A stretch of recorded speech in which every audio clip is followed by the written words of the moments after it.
그래서 이제는 정말 인재가 조직에 핏해야지만이 그 회사에 들어갈 수 있는 상황이고, 어떤 언어, 어떤 프레임워크를 무턱대고 공부하기보다는 내가 정말 개발자가 되고 싶은가? 어떤 개발자가 되고 싶은가? 약간 이런 본질적인 물음에 대답을 한번 해보셨으면 좋겠고요. 네, 안녕하세요. 저는 5년차 헤드헌터로 일하고 있는 정가혜입니다. 주로 시리즈 A부터 D 사이에 있는 스타트업의 채용 프로젝트를 담당을 하고 있고요. 프로덕트에 깊게 관여하고 있는 기획자, 디자이너, 그리고 개발자 직군을 담당을 하고 있습니다.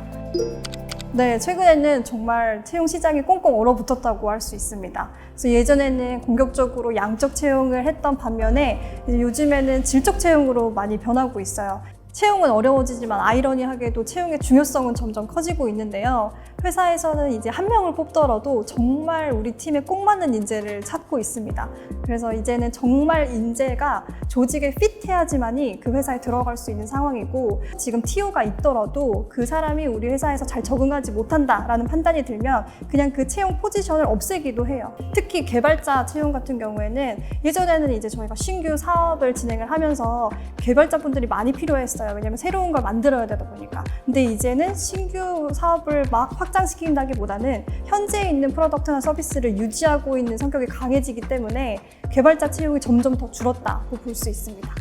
그럼에도 불구하고 또 개발자 취업 시장에서 활발하게 채용을 진행하고 있는 산업군도 있는데요. 요즘에 투자들이 몰리고 있는 헬스케어라던가 농업이나 푸드 이런 섹터들 같은 경우에는 이제 초기 스타트업들이 많이 생겨나고 있습니다. 그래서 저도 의뢰받은 파트너사들에서도 개발자 채용이 조금 어렵다는 얘기를 많이 들었는데, 취업을 준비하시는 개발자분들은 너무 남들이 다 가는 대기업이나 네카라쿠베당토보다는 지금 막 활발하게 채용이 일어나고 있는 곳들을 한번 집중적으로 찾아보시면 좋은 기회를 얻을 수 있을 거라고 생각을 합니다. 네, 일단 저는 무턱대고 역량을 키우는 것보다도 좀 방향성을 설정하는 데 시간을 오래 들였으면 좋겠다라고 늘 추천을 하는데요. 내가 어떤 언어, 어떤 프레임워크를 무턱대고 공부하기보다는 내가 정말 개발자가 되고 싶은가? 어떤 개발자가 되고 싶은가? 내가 어떤 섹터에 어떤 기술적인 기여를 해야 내가 살고 싶은 세상을 만들 수 있을까? 약간 이런 본질적인 물음에 대답을 한번 해보셨으면 좋겠고요. 좀 방향성이 어느 정도 잡혔다 하면은 배울 수 있는 언어를 습득한다거나 전략을 세우는 것이 좋습니다. 그 다음에는 이제 소프트 스킬을 쌓는 것이 중요합니다. 요즘 또 스타트업에서는 팀원적 합성이라는 역량이 굉장히 중요한 소프트 스킬로 떠오르고 있는데요. 개발자라는 직군은 사실 다양한 이해관계자들과 협업을 해야 되는 직업이기 때문에 소통 능력이 정말 중요시 되고 있습니다. 그래서 높은 메타인지력을 가지고 내가 원하는 바를 상대방에게 잘 전달할 수 있고, 상대방이 얘기하는 것을 잘 이해하고 수용할 수 있는 그런 태도가 되게 중요한 소프트 스킬이라고 볼 수 있어요. 완벽에 가까운 육각형 인재보다는 메타인지력이 좀 높고 러닝 커브가 높은 인재가 시장에서 인기가 많습니다. 네, 제가 한 600명의 부트캠프 수료생분들을 만나왔는데요. 그동안 아쉬웠던 점 3가지를 뽑을 수 있겠습니다. 첫 번째로는 스스로 본인의 강점이나 직무 파악을 잘 하고 계시지 못하셨어요. 그리고 두 번째로는 어디를 갈지 모른다라는 방향성이 설정이 안 되어 있다는 것. 그리고 세 번째로는 이력서를 구축하거나 면접을 준비할 때 필요한 글쓰기 능력이랑 말하기 능력이 조금 아쉬웠습니다.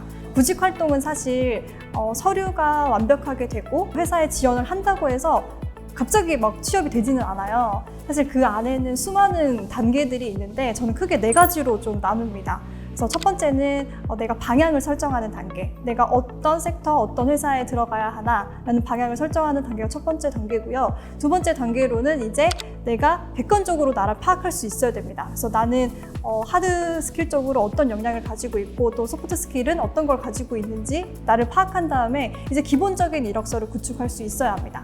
그리고 세 번째로는 타겟할 수 있는 회사를 정하셔야 됩니다. 그래서 내가 가고 싶은 회사를 딱 이렇게 써놓고 그에 맞는 전략을 세우셔야 돼요. 그리고 그 전략에 맞게끔 지원을 하셔야 됩니다. 그러면 이제 지원한 회사들마다 결과가 이렇게 나오겠죠. 어떤 곳은 더 서류에 탈락하기도 하고 어떤 곳은 코딩 테스트를 보자고도 하고 할 텐데 그런 루프가 형성이 돼야 됩니다. 그래서 내가 이 서류로는 이런 회사, 이런 산업군에서는 나를 좀 좋게 평가하네.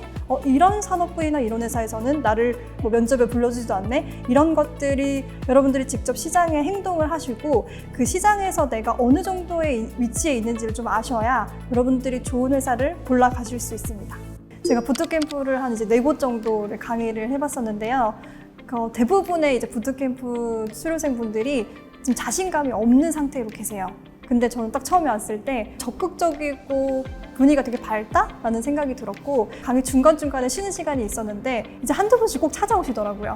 그래서 되게 본인의 얘기를 솔직하게 오픈을 하고 조언을 구하는 모습에 저는 되게 취업이 이분들은 빨리 되겠다라는 생각이 들었고요. 그리고 또 하나 적극적으로 본인의 생각을 표출하는 데 있어서 팀 안에서 뭐 팀플이라던가 혹은 뭐 강사분들이라던가 운영하시는 분들이 영향이 되게 컸겠구나, 그런 좋은 에너지를 많이 주고받았구나 라는 생각이 많이 들었습니다. 개발자라는 직군이 사실 혼자만 코딩을 잘해서 되는 것이 아니고 다양한 이해관계자들과 협업이 굉장히 중요한데, 여기 모두연구소 수료생분들은 전 소통 능력이 되게 높다라는 생각을 했어요.